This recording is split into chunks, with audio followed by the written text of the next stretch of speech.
मैं captain Sharma classes में आपको सभी का बहुत बहुत स्वागत करता हूँ। क्लासें इसलिए आप सब अच्छे होंगे, मस्त होंगे। फिर बात करेंगे, फिर लेकर जाएं। देखो, आपका डिमांड थी कि नीच तत्कम और किरार तार जूनियम से क्वेश्चन आते कैसे हैं। मॉडल पेपर आपने देख लिया होगा, समझ लिया होगा। इस पे आज हम चर्चा करेंगे। पहला नंबर तो आप कुछ भी कहिए यार, कुछ भी कहिए, सुनेंगे हम, क्योंकि हम बहुत आप कब से रिक्वेस्ट कर रहे थे। हम क्लासें बहुत लेट लेकर के आ रहे हैं मेरे दोस्तों। ये जो आप सामने देख रहे हैं सारी चीजें पीडीएफ फॉर्मेट में मिल रही हैं। वो भी आपको किस फॉर्म में, एकदम संस्कृत फॉर्म में, पूरे सारे इंपॉर्टेंट क्वेश्चन। और आपको एकदम देखो क्वेश्चन लिखा लिखा है मिल रहा है एकदम। इसमें किसी प्रकार की त्रुटियां नहीं है, सब आपको एकदम शुद्ध शुद्ध मिल रहे हैं आपको। बस दोस्तों, यही सब सेट करने में टाइम लगा था। और हम आपको रिक्वेस्ट आपको कहते नहीं, एक आप एक समय एक आपसे विनती कर रहे थे कि हम आपको लेकर के आ रहे हैं, लेकर के आ रहे हैं, लेकर के आ रहे हैं। इसकी सारी सीमा आपने आपने फिर भी आपने हमसे जुड़े रहे, इसके लिए बहुत बहुत धन्यवाद। तो दोस्तों, बस यही सब ये जान लो कि जब वीडियो लेट होता है, जान लो कि कुछ ना कुछ एडिटिंग हो रही है, इसमें कुछ ना कुछ नई चीजें ऐड हो रही हैं क्लास में। तभी हम लोग रुकते नहीं, हम लोग रोज प्रयास करते हैं, हम लोग रोज काम करते हैं इस पे। ठीक है, अब आपके पीडीएफ, अब जितने भी सिस्टम आपको मिलेंगे इंपॉर्टेंट क्वेश्चंस, आप तुमको उस तरीके से हाथ से लिखा नहीं मिलेगा, आपको डायरेक्ट पीडीएफ मिलेगा, चाहे वो हिंदी वर्जन हो चाहे इंग्लिश वर्जन हो। हर सवाल के लिए हम अब पीडीएफ फॉर्मेट मिलेंगे। आपको डाउनलोड करके रख लेना है, समझ लेना है पॉइंट, उसको समझना है, इसमें डाउनलोड क्या करना है, सारी चीज समझाएंगे हम बस केवल आपको। ठीक है, देखो हर चीज समझी जाती है, रटता तो हर कोई है। ठीक है, आप सब क्या आप सीरीज ले लिए होंगे, खरीद लिए होंगे, क्वेश्चन बैंक खरीद लेंगे, तैयारी कर रहे होंगे आप सब। आप चीजें समझना है बस, जो समझ गया समझो पास हो गया। ठीक है, तो एमए की परीक्षाएं चल रही हैं। ठीक है, जो कि 10 मार्च से स्टार्ट है। ठीक है, आज 11 है, आज तो शिवरात्रि है। पहला नंबर आपको शिवरात्रि, महाशिवरात्रि की बहुत बहुत शुभकामनाएं। आप सब मस्त हैं, पढ़ते रहें। ठीक है, भगवान भोलेनाथ हर महादेव आप सबके साथ हैं, और आपको किसी प्रकार की चिंता नहीं होनी चाहिए। चलो स्टार्ट करते हैं। संस्कृत पढ़ रहे हैं आप, देखो इसमें हम देखेंगे आपके आपके डाउट से कि नीच सत्कम और किरार तार जूनियम को कैसे मैनेज करना है हमको एग्जाम में। ठीक है, पेपर देखो, आपका जो पेपर आपका होगा लिखित होगा। सर्वप्रथम आपको जानिए, अभिज्ञान शाकुंतलम, छंद और नाटक अलंकार, ये सब सारी चीजें क्या होंगी आपकी। अभिज्ञान शाकुंतलम नाटक है, कालिदास का है। तो नाटक, छंद, अलंकार, ये आपका ये ग्रामरी पोर्शन आता है जो आपका कहते हैं। तो ये आपका ऑब्जेक्टिव पेपर है आपका, जो कि फर्स्ट पेपर है। और सेकंड पेपर आपका होता है कौन, संस्कृत का ही सेकंड पेपर आपका होता है, जिसमें कि आपका होता है संधि आती है, पूरी संधि आपकी, संधि प्रकरण है इसमें आपका लिया गया है। संधि प्रकरण, किरार तार जूनियम और नीच सत्कम, ये 3 चीजें होंगी आपकी, आप सबको पता होंगी। अगर जिनको नहीं पता है वो समझ लें। और आपको इस वीडियो के एक अलग से प्लेलिस्ट बना हुआ है, उसे कोशिश करेंगे कि हम जिसमें वो संस्कृत वाला वीडियो जिसमें लेक्चर है संस्कृत का, उसको हम डाल सकते हैं। अगर आपको फिर भी प्रॉब्लम हो रही है, अगर उसमें क्लीन नहीं आ रहा, तो आपको पीडीएफ फॉर्मेट में हम दे सकते हैं। अगर आप कहें तो पीडीएफ ही डलवा देंगे, डाल देंगे, इसके नीचे डिस्क्रिप्शन में आपको मिल जाएगा। हाँ, कमेंट करिएगा तो ठीक है। जिनको दिक्कत होगी हम इसको पीडीएफ फॉर्मेट में कन्वर्ट करके आपको लिंक दे देंगे, मिल जाएगा, आपको टेंशन मत लीजिएगा। इसका लिंक मिलेगा आपको डिस्क्रिप्शन में, टेलीग्राम का लिंक मिलेगा डिस्क्रिप्शन में। जिनको ज्वाइन होना चाहते हैं, क्वेरी जाना चाहते हैं, आप सब ज्वाइन हो सकते हैं, जुड़ सकते हैं बिना हेजिटेशन। आपको पीडीएफ फॉर्म भी मिल जाएगी टेलीग्राम पर, नो टेंशन नो डाउट। चलें आगे बढ़े, यस स्टार्ट करते हैं क्लास को। Here we go today in discuss captain Sharma classes, देख रहे हैं। ठीक है, ये आपका है नीति सत्कम, क्या है आपका, आपका नीति सत्कम है। तो बस यही आपको देख रहे हैं आपका जो है आपका, ठीक, 1 मिनट आओ की, ये आपको देख रहे हैं, ये है नीति सत्कम। आज हम इस पे बात करेंगे नीति सत्कम। नीति सत्कम अच्छा मतलब क्या होता है, पढ़ते तो देखो हम पढ़ाएंगे नहीं यहाँ पर, इंपॉर्टेंट चीजें बताएं, लेकिन हम फिर बात हर अपना तो बेसिक होता है, हम जहाँ पढ़ाते हैं, चाहे ऑफलाइन ऑनलाइन, हमेशा याद रखकर हम बेसिक चलते हैं, इसलिए बच्चे हमारे मस्त रहते हैं। और आप सब हमारे दोस्त हैं, भाई हैं, आप सभी एक स्टूडेंट हैं, आप भी मस्त रहेंगे। नीति सत्कम, नीति का मतलब क्या होता है, नीति का मतलब होता है सुंदर विचार। नीति सत्कम मतलब कि ऐसी पुस्तक, ऐसा शास्त्र, ऐसा ग्रंथ जिसमें नीति के यानी सुंदर सुंदर विचारों के वर्णन किए गए हों। जैसे कहते हैं ना कि सज्जन पुरुष क्या होते हैं, सज्जन पुरुष दूसरों को भला देखते हैं, उपरोपकारी होते हैं, ये सारी चीजें। मतलब कि इसमें जो नीति सत्कम है, नीति सत्कम इतनी, जब आप टीचिंग की तैयारी करेंगे वहां पर नीति सत्कम जरूर पढ़ने को मिलता है। नीति सत्कम, संधि प्रकरण, अलंकार, छंद, बिना संस्कृत के कोई कल्याण होने वाला नहीं। जो संस्कृत नहीं पढ़ते ना उनको दिक्कत होगी, बाद में पढ़ेंगे जरूर। इसलिए आप सब दोस्तों बीए फर्स्ट ईयर को लेकर जिनके पास अगर अफोर्ड हो, क्लासें अफोर्ड होनी चाहिए ना, तो जिस मतलब कि सारे क्लासें बीए से शिद्दत के साथ जुटे रहें। ठीक है, जो यहाँ पढ़ रहे हैं, मतलब कि जो इलाहाबाद यूनिवर्सिटी में उनके लिए भी है, और जो यहाँ पर जिसे आप क्या आप मान लो कहीं बहुत सारे कॉलेज हैं, नाम तो नहीं याद है उनका, बहुत सारे कॉलेज हैं। इसलिए अब भाई इससे, क्योंकि रज्जू भैया यूनिवर्सिटी से बहुत सारे लोग, बहुत कॉलेज जुड़े हुए हैं ना, तो किसका क्या नाम है हमको क्या पता। तो इसलिए आपके बहुत सारे हैं, बहुत हैं आपकी, इसलिए ठीक है। तो नीति शतक में बात करेंगे, सुंदर विचारों की एक शास्त्र जिसमें आपका नीति के बारे में बताई जाती है, विचारों के बारे में बताया जाता है सुंदर सुंदर, उसमें आपका नीति शतक होता है। अब एक हम श्लोक लिए हैं, इसमें चॉइस किए हैं आपको, ठीक है। तो इस पे हम बात करेंगे कि क्या है। श्लोक आपका है, दानम भोगे नासा त्रिश्य गतियो भवन्ति वित्यसि यो न ददाति न भुक्ति तस्य तृतीया गतिवरवती। आपका क्या है, ये आपका श्लोक है, ठीक है, जो कि आपका नीति शतकम से लिया गया है, ठीक है। किससे लिया गया है, नीति शतकम से। पहले श्लोक समझते हैं। देखो दो चीजें आपकी आएंगी, ठीक है, और आपका जो भी आपका होगा क्वेश्चन पेपर समझ लीजिएगा, उसे लघु उत्तरी में आपका आएगा, ठीक है। तो लघु उत्तरी में आपका देखो श्लोक आपका होगा, आप कहेंगे पहचानेंगे कैसे इसको, किराता अर्जुनियम का है कि नीति शतकम का। मजा आ रहा है ना दोस्तों, बिल्कुल सही। देखो दोस्तों बात यही है, नीति शतकम में नीति, अब इसको जिसको अर्थ आता होगा वो पकड़ लेगा, ठीक है। हमेशा याद रखना, नीति शतकम में नीति जैसे यानी विचार क्या रहा है, दानम भोगे नासा, मतलब कि दान जो है, दान भोग नाश, दाने भोगे नासा त्रिशौ, ठीक है, त्रिशौ गतियों भवन्ति वित्यसि, मतलब कि दान भोग नाश धन तीनों की गतियां होती है, मतलब ये तीन गतिमान होते हैं, कभी रुकते नहीं है। क्या होते हैं, तीनों चीजें कभी रुकती नहीं है। जो यू मतलब जो ना तो देता है ना भोग करता है, और तीनों एक ही दशा की होती हैं, अर्थात ये नाशवान है। देखो वही बात है, ये चीजें क्या होती हैं, ये सब धन जितने भी है, दान दान दान भी क्या होता है, कोई दान नहीं देता, ये हो गया दान, जो दान नहीं देते, जो भोग नहीं करते, या फिर ये सब तीन चीजें हैं, ठीक है। भुक्त भुक्त मतलब भुक्ते मतलब होता है जो भोग करना यानी ग्रहण करना, तस्य तस्य मतलब ये, तृतीया तीत मतलब तीन, गतिर भवती मतलब कि यह क्या है, ये गतिमान है, ये नाशवान है, इनको ये रुकती नहीं है, किसी के पास नहीं रुकती। कौन कौन, दान भोग नाश, ये तीनों चीजें कभी रुकती नहीं, गतिशील है। और इनका जो दान नहीं देता, जो क्या करता है, जो दान नहीं देता, और क्या होता है, जो दान नहीं देता है, जो भोग नहीं करता है यानी जो खाता पीता ग्रहण नहीं करता है, और जो क्या करता है, इन सब अवस्थाओं का प्रयोग नहीं करता, ये चीजें कभी, मतलब कि तुम दान नहीं दोगे, पैसा बचा कर रखोगे, तब भी रुकने वाली नहीं है। लक्ष्मी क्या है, गतिशील है, ये निकल जाएंगी, ठीक है। आप सेकेंड ईयर में जब जाएंगे तो वहां आपको पढ़ने को मिलेगा, एक आपकी बुक है, आपको आपकी उसमें नचिकेता है, ठीक है, नचिकेता एक है, नचिकेता आप पढ़ोगे उनको, ये महान व्यक्तित्व में बहुत सारे इंपॉर्टेंट पर्सनालिटी हैं जो कि अपने भारत के रहे हुए हैं, तो उनके बारे में पढ़ने को मिलेगा। बुक का नाम उनको नहीं याद आ रहा था, ऐसे मतलब अच्छा सा शास्त्र है कोई, ठीक है, तो अब उनको नाम नहीं आ रहा उस बुक का, नहीं बता देते आपको, तो उसमें कहानियां है, अच्छे अच्छे विचार बताए गए, तो फिर वही लक्ष्मी की गति बताया गया, बात खत्म। तो यहाँ पर विशेष समझो, बस पॉइंट समझ जाओ, मतलब कि दान भोग नाश, ये तीनों चीजें क्या है। देखो आपको एक एक शब्दों का मीनिंग समझना, एक एक जैसे अंग्रेजी में आप पढ़ते हैं ना, अंग्रेजी तो पढ़े होंगे, इंटर तक में सभी पढ़ेंगे, ठीक है।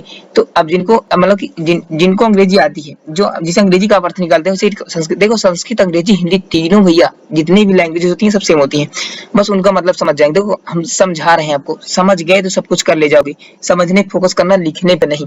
दाने भोगे नाशा त्रिशो गतियो भवन्ति वित्तसि यो न ददाति न भुक्ति तस्य तृतीया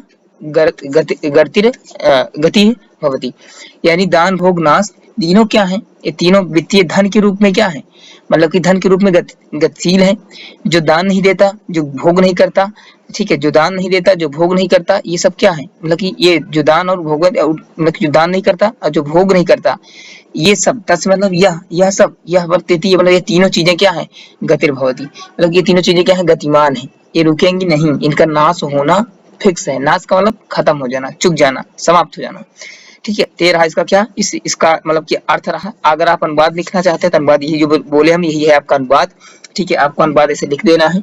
अब रही बात, अनुवाद तो समझ लिए, प्रसंग कैसे लिखेंगे, क्या लिखेंगे, प्रसंग से मतलब प्रसंग लिखा गया जाता है, इतना पता होगा ना। प्रसंग यानी संग स्टार्ट होने से पहले, पूर्व जो बात कही जाती है उसको कहते हैं प्रसंग। दोस्तों हम हिंदी वाले तो नहीं है, हम इतने बड़े टीचर तो नहीं है, बट इतना बेसिक सिखाएंगे ना जो कोई नहीं बताएगा तुमको। अगर कोई बताए तो यहाँ से वहां चले जाना, कुछ तो अलग देंगे आपको, श्योर है। समझ रहे हो, प्रसंग मतलब जो भी बातें कि कोई बात कहने से पहले जो बात उसके संदर्भ में बताई जाती है उसको क्या कहते हैं? प्रसंग। यानी इसमें क्या कहा जा रहा है, इस जो आपका दोहा इसमें क्या कहा जा रहा है, इसमें आपका श्लोक में यही कहा जा रहा है, आपका ये जो लिखा गया पंक्ति आपका श्लोक लिखा गया है इसमें यही कहा जा रहा है कि इसमें किसके बारे में बताया गया है? दान, भोग और नाश, ये तीनों चीजें क्या है? अब जिसे लिखना हो तो क्या लिखेंगे? ऐसे अगर प्रसंग आपको लिखना है तो क्या लिखेंगे? हिंदी में लिखना है, संस्कृत में नहीं लिखना दोस्तों, ठीक है। इसकी व्याख्या अनुवाद सब हिंदी में लिखना है, नहीं तो इसमें लोग से चक्कर में आ जाए किसको हम संस्कृत में लिखेंगे, हिंदी में लिखना है यहाँ सब, ठीक है। प्रस्तुत या उपर्युक्त श्लोक में कवि ने दान भोग नाश, ठीक है, दान भोग नाश के विलक्षणों को प्रस्तुत किया है, उद्धृत किया है, वर्णित किया है। बस काम खत्म हो गया। छोटा सा लिखना होता है बस, जो भी अनुवाद बताया कि तीन चीजें क्या होती है, इन तीन चीजों को आपको देखो, आप कहेंगे इसमें हिंदी नहीं है कि आपको 500 शब्दों में क्या लिखना है चपक के, मतलब पूरा एकदम एक्सप्लेन करते हुए चलना है, एकदम चपक के, खूब चपक के नहीं चलना है, आराम आराम चलना है, ठीक है। इसका मेन अर्थ निकाल दो, थोड़ा सा एग्जाम्पल समझा दो किसी से रिलेट करके, जैसे मतलब तीन चीजें जैसे आपको मतलब कोई आप इस एग्जाम्पल को लेकर के इसके संदर्भ में आप कोई भी बात, कोई भी उदाहरण आप इसके सामने प्रस्तुत कर सकते हैं, किसी के द्वारा कही पंक्तियां प्रस्तुत कर सकते हैं। फॉर एग्जाम्पल जैसे फसल का एग्जाम्पल दे सकते हैं, जैसे फसल क्या होती है, कटती है, फिर क्या होती है, समाप्त हो जाती है। वैसे सेम चीजें हैं आपकी दोस्तों, आई होप समझ में आ गया होगा, ठीक है। और व्याख्या भी करनी है तो व्याख्या भी इसे कर सकते हैं। देखो अनुवाद में क्या होता है कि इसका पूरा क्या किया जाता है, आपको पूरा अर्थ बताया जाता है, अर्थ आपको लिखना होता है। बट इसमें आपको अनुवाद का मतलब सीधे अर्थ बता दो, काम खत्म। लेकिन जब व्याख्या लिखनी होती है तो देखो व्याख्या जब पूछेगा तो प्रसंग और व्याख्या, संदर्भ प्रसंग व्याख्या तीनों पूछता है, आपको लिखना होगा, ठीक है। आप कहेंगे संदर्भ कैसे लिखा जाए इसमें, जैसे उसमें लिखते हैं वैसे इसमें लिख देंगे। अगर आपको दिक्कत है तो बताएंगे, हम एक सेपरेट वीडियो फिर बना देंगे, ठीक है, टेंशन मत लेना। वैसे जानने से पूछता है आपको प्रसंग और व्याख्या लिखिए, लेकिन फिर भी संदर्भ भी लिख दीजिएगा, कोई दिक्कत नहीं है, ठीक है। आपको संदर्भ प्रसंग व्याख्या दोनों चीजें लिखनी चाहिए, ठीक है, समझ रहे हो ना। तो ये सारी चीजें आपकी होनी चाहिए। आगे बढ़े, ठीक, ओके। प्रसंग हो गया आपका, आप समझ गए होंगे, ठीक है। आपका रहा प्रसंग, आपका इसका अर्थ समझ में आ गया। अब रही बात प्रसंग भी समझा दिए कैसे लिखना है, अब आपको व्याख्या कैसे करनी है। तो व्याख्या सिंपल सी बात है कि लिखेंगे, ठीक है। उपरोक्त श्लोक में दान मतलब कि कवि जो है, कवि दान भोग और नाश के बारे में वर्णन किया है। वे कहते हैं कि दान जो है, दान भोग नाश, ये तीनों चीजें क्या हैं, ये धन रूपी हैं, और ये किसी के पास स्थिर नहीं होती, स्थिर नहीं रहती। ये क्या है, गतिमान है, गतिशील है। अगर यदि कंजूस दान न दे, यदि कंजूस क्या करे, दान न दे, और भोगी अगर भोग न करे तो क्या होगा, ये सारी चीजें क्या होंगी, ये सब तीनों चीजें क्या है, नश्वर है, नाशवान हो, समाप्त हो जाएंगी। इसलिए दान देना जरूरी है। मतलब कि दान नहीं दोगे, अगर पैसा आपके पास है, दान अब क्या होगा, आप कहीं बचा के रखे हैं, लेकिन एक दिन खत्म होने वाला है, सीढ़ी कभी रुकेंगे नहीं। इनको क्या होगा, दानम भोगे नाशा तृष्णगत्या भवन्ति वित्तस्य यो न ददाति न भुक्तेन तस्य तृतीया गतिर्भवति। ये तीनों चीजें रुकने वाली नहीं है, ठीक है। बार बार पढ़िए यार, बहुत संस्कृत से अच्छा कोई सब्जेक्ट नहीं है, ठीक है। उपविशिष्ट एंड, ठीक है, हिंदी है, अंग्रेजी है, सब सब्जेक्ट आपको तो हम लोग हर सब्जेक्ट पढ़ते हैं, हर चीजें आती भी है लगभग, ठीक है, हर चीजें पढ़ते हैं, आपको पढ़ना चाहिए। चलो समझ गए, ठीक है, ओके। पहला आपका पॉइंट आप क्लियर हुआ, ठीक है, ओके, समझ गए होंगे आप सब, ठीक है। ये आपका क्या हुआ, प्रसंग भी हो गया आपका। अब रही बात व्याख्या की, व्याख्या बता रहे हैं, अनुवाद तो बता दिया आपका, ठीक है, अनुवाद आपका हो गया, ठीक, ओके। अब रही बात किसकी, व्याख्या की, ठीक है। अब व्याख्या देख लेते हैं फटाक से। अब व्याख्या आपका क्या है, व्याख्या में देखिए, तो व्याख्या में सिंपल सी बात है, व्याख्या में जो बताया कभी कहना चाहता है कि जो भी बताए, देखो अनुवाद का मतलब क्या था, अनुवाद थोड़ा शॉर्टली लिखा जाता है, और व्याख्या जब करते हैं तो व्याख्या में थोड़ा सा आपको किसी दूसरे कवि की, ये जरूरी नहीं है कि केवल इसको भर्तृहरि लिखे तो भर्तृहरि का एग्जाम्पल कोई हो, आप जैसे कालिदास का हो गया, मतलब कि और किसी कवि का हो गया, मतलब हिंदी में लिखे, संस्कृत में है, संस्कृत में लिख दो, आपको जिसमें याद हो, आपको किसी इसके संदर्भ में अगर इससे कोई पॉइंट रिलेट कर रही है तो आप उसको जोड़ करके यहाँ पर लिख सकते हैं। या आप जिसे इसका पूरा अर्थ लिखे, बीच में आ रही है जो कालिदास के साथ, मान लो कि आपको किसी कालिदास की कोई पंक्ति याद नहीं, देखो आपको पास होने भर को तो आपके लिए सीरीज काफी है, लेकिन आपको अच्छा लिखना है, ठीक है मेरे दोस्तों। कि आप सब हमसे पढ़ रहे हैं, समझ रहे हैं, हम आपको बता रहे हैं, तो आपको कुछ अच्छा बताएंगे ताकि आप सबसे हट के रहेंगे, सबसे अलग रहेंगे और सबसे अच्छा लिखेंगे तो आपको नंबर भी अच्छे मिलेंगे, जाहिर सी बात है। इसलिए आपका ठीक है, तो इसलिए व्याख्या के लिए क्या करना होता है आपको, जैसे किसी के संदर्भ में कोई पंक्ति आपको आ रही है, जैसे मान लो कबीरदास की है, कालिदास की है, जरूरी नहीं है कि कोई है, बस वो क्या होनी चाहिए, दान भोग धन की इन सारे मतलब इससे रिलेट पॉइंट रिलेशन होना चाहिए, बस आप इसको लिख सकते हैं कि इस कवि के अनुसार ये पंथ कहा गया है, अतः इस पंथ से यह स्पष्ट होता है कि दान भोग और नाश ये तीनों कवि क्या है, गतिशील है, ऐसे आप बता सकते हैं। रही बात ठीक, अगर दिक्कत हो किसी को तो करने में बताना, फिर करके लेके आएंगे, समझा के आएंगे, कोई दिक्कत हो तो बताना। ठीक है, अब देखो समझना इसको करना, यहाँ पर देखो ये वीडियो लेट करके मत देखा करो, कॉपी पर जो हम चीजें बताते हैं इसको नोट करते जाया करो। ठीक है, क्या क्या मेजर पॉइंट जो बता रहे हैं ना इसको नोट कर लिया करो, उसके बाद फिर एक अपना लेकर के बैठा करो, प्रे को यार, जब तक प्रैक्टिस नहीं करो तब तक कुछ नहीं होगा। प्रैक्टिस करना इज इम्पोर्टेंट थिंग्स, ठीक है, इन एवरी सब्जेक्ट। ठीक है, मतलब कि सभी चीजें, सभी में, चाहे संस्कृत हो, चाहे हिंदी हो, चाहे अंग्रेजी हो, एवरी सब्जेक्ट, सभी सब्जेक्टों में आपको प्रैक्टिस इंपॉर्टेंट थिंग्स है। अगर आप प्रैक्टिस नहीं करेंगे आपको कुछ नहीं हो सकता। इसलिए ठीक है, चलो तो ये आपका हो गया, अनुवाद हो गया। अब हम थोड़ा सा कुछ इंपॉर्टेंट क्वेश्चन लेकर के आए हैं, इस पे हम कुछ बात कर लेते हैं, कुछ डिस्कस कर लेते हैं। आपको महत्वपूर्ण प्रश्न, कौन महत्वपूर्ण प्रश्न जो कि आपसे इससे रिलेटेड है, नीति शतकम से है पहला आपका। ओके ठीक है, तो आपका है, आपका जो देख रहे हैं इसमें नीति शतक के अनुसार दुर्जनों की निंदा पर प्रकाश डालिए। अब देखो आपको ये लंबा आपको उसमें मिल जाएगा आपको। ठीक है, तो ये इंपॉर्टेंट क्वेश्चन है, इसको आप देख लीजिएगा, समझ लीजिएगा। ओके ठीक, तो आपको क्या है, नीति शतक के अनुसार मतलब कि दुर्जन मतलब दुष्ट व्यक्ति की निंदा पर प्रकाश डालिए, यानी दुष्ट व्यक्ति कितना दुष्ट पना करता है, उस पे क्या क्या गुण होते हैं, उसके लक्षणों पर क्या करना है, प्रकाश डालना। और आपका एक छोटा क्वेश्चन नहीं है, ठीक है, ये आपका लगभग आपका मान चलिए कि आपका कम से कम आपका ये आपका एक प्रश्न जो आपका है, आपका एक कुल मिला के एक प्रश्न 10 नंबर का है आपका, ये आपका लघु उत्तरी है आपका। ठीक है, ये आपका क्या है, लघु उत्तरी है। और दुर्योधन की शासन पद्धति पर प्रकाश डालिए, क्या बताइए, दुर्योधन की शासन पद्धति पर प्रकाश डालिए, दुर्योधन की शासन पद्धति बताइए। अब सिंपल ये आप देखो, दुर्योधन कहाँ से आए हैं, कौन समझ में आ रही होगी। देखो किरात अर्जुनियम, किरात भगवान शंकर को कहा जाता है, अर्जुन मतलब अर्जुन कृष्ण के बाल सखा, तो वही मतलब कि ठीक है, यानी जो अर्जुन, अब अगर जब दुर्योधन, जब पांडवों से रिलेटेड कोई कहानी बनेगी, कोई श्लोक बनता है, अगर मतलब कि अगर हस्तिनापुर से बात रिलेशन हो रही है, अर्जुन से रिलेटेड है, अभिमन्यु पांडव या फिर कौरवों से रिलेटेड है, अगर आपको एग्जाम में पूछी जा रही है संस्कृत के दूसरे पेपर में, तो फट से पकड़ लेना कि श्योर हो किससे, किरात अर्जुनियम से।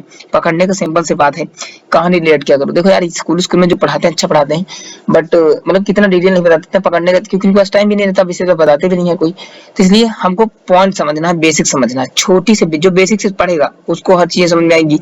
अगर हम आपको पढ़ाएं भी क्या, अभी आपको मान लो कि कोई भी सब्जेक्ट है, मान लो अंग्रेजी नहीं आती, क्यों नहीं आती, आप 8 साल से पढ़े हैं, 10-12 साल पढ़े हैं ना, अब तक सीख पाएंगे अंग्रेजी बोलना नहीं, लग बाई चांस किसी को आती होगी, जो अच्छे स्कूल में पढ़ते होंगे, जो बहुत मेहनत की होंगे, फिर भी तो आती उन्हीं को। रीजन क्या है, जो प्रैक्टिस की है, प्लस में उनको सही कंटेंट मिला हुआ है। अगर आप सही कंटेंट नहीं मिलेगा आप कुछ नहीं कर पाएंगे, तो बात वही हो जाती है दोस्तों।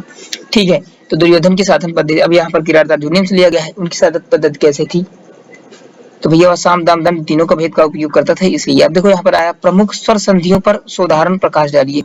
अब यहाँ पर स्वर संधि की परिभाषा डालिए, उसके जितने प्रकार होते हैं उनको लिखिए, एक एक दो एग्जाम्पल की सिद्धि करिए।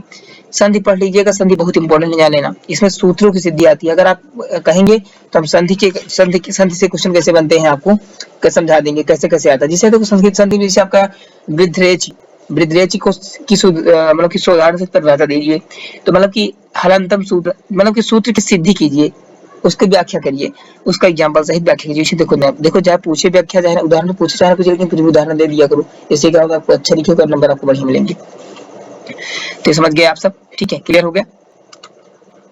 ठीक है, ये आपका आगे रहा, आपका ये होगा आपका, ये आपका किरात अर्जुनियम के प्रथम सार के आधार पर भारवी की भाषा शैली। अब देखो ये मत सोचना कि लिखित पेपर में ये भी होता है, जो कवि अब जैसे भारवी है ना, भर्तृहरि, मतलब कि किरात अर्जुन को भारवी लिखने वाले हैं, महाकवि भारवी, और कौन इसको नीति शतकम को भर्तृहरि लिखने वाले हैं।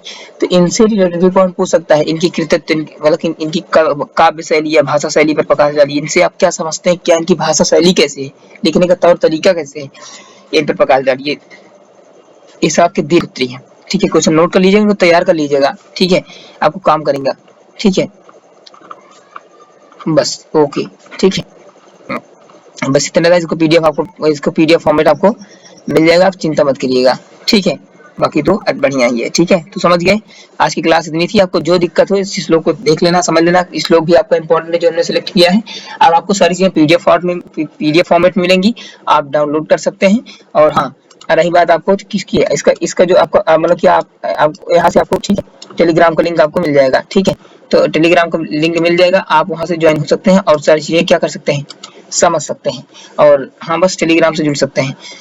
तो टेलीग्राम से आप कोई भी पूछ सकते हैं, वहाँ पर पीडीएफ आपको वहाँ भी मिल जाएगी, नहीं तो आपको लिंक डिस्क्रिप्शन मिल जाएगा। बात खत्म करिए। पीडीएफ चाहिए तो पीडीएफ, इसमें पीडीएफ से कोई रिलेशन नहीं है, आप क्वेश्चन पोस्ट करके डाउनलोड कर सकते हैं, नहीं पीडीएफ डाउनलोड कर लेना, ओके, कोई दिक्कत नहीं, ठीक है। आपकी जो क्वेरी है, देखो आप पहले आप घबराइए मत किया करो मेरे दोस्तों, आप कमेंट करते हैं, आपकी कमेंट को हर रोज देखते हैं, ठीक है। बस काम करते रहते हैं, काम रोज करते हैं, इस वजह से कुछ कमियां रह जाती, इसलिए आपको तुरंत रिप्लाई नहीं दे पाते, तुरंत वीडियो नहीं बना पाते, लेकिन फिर भी हम आपकी मदद करने के लिए हमेशा तैयार हैं। आप सब हमारे साथ हैं, इसका बहुत बहुत धन्यवाद आप सभी को। और आप सब बस आप सब साथ से बने रहें। और इसको अगर आपको अच्छा लगा है, किसी की और मदद हो सकती है, तो उसको जरूर शेयर करिएगा। और हाँ, लाइक जरूर किया करो, ठीक है। लाइक देखो, लाइक करने से हमको पैसे नहीं मिलते, ठीक है, बात तो कहना साफ, ठीक है, पैसे नहीं मिलते हमको।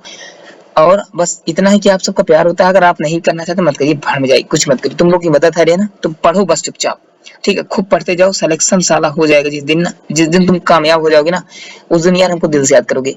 कोई सर थे जो पढ़ाते थे, बस इतने, आपसे ज्यादा मोटिवेशन हमको और कौन दे सकता है। बस आप सब सक्सेस हो जाएं बस, और सब बस बढ़िया है।